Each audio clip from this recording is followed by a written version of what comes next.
The MAP test is unlike any other exam your child has taken at school. By the end of this video, you'll know everything you need to help your child succeed on this test. Let's get started.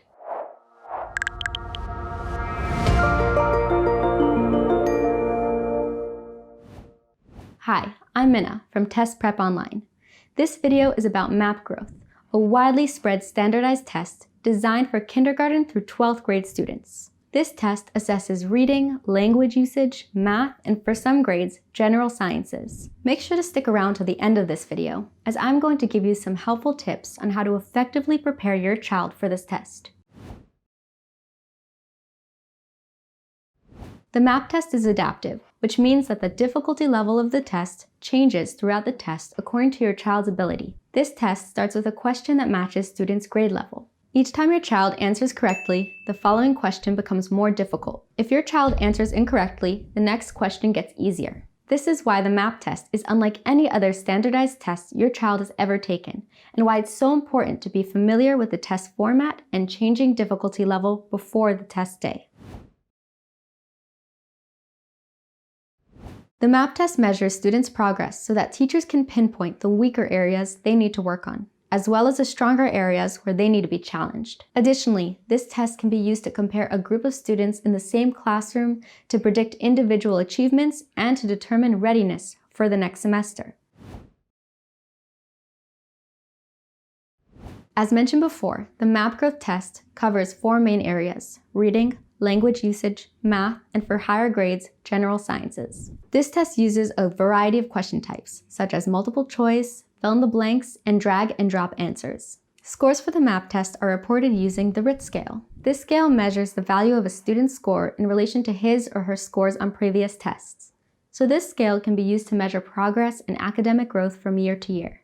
MAP test questions receive their RIT values after being tested on thousands of students across the US. The numerical RIT value that a student receives predicts that they are likely to answer about 50% of the questions correctly at that specific difficulty level. Now let's go over the 3 main sections of the MAP test. The math section on this test covers a specific list of topics ranging from basic to advanced math, while including algebra, geometry, computation, statistics, and more.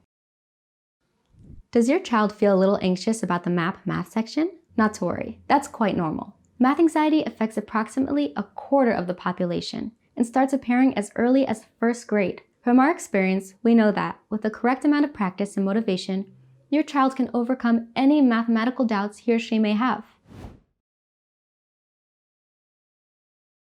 The MAP language usage section assesses students based on their writing strategies, writing application style, mechanics, and grammar. The last part of the MAP test we're going to cover on this video is the MAP reading section.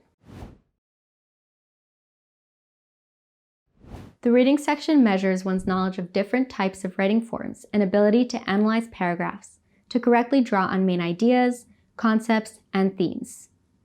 To improve your child's reading RIT scores, we recommend helping them become an active reader. Actively reading means keeping yourself focused on the main goals of the text and searching for the main purpose of each paragraph.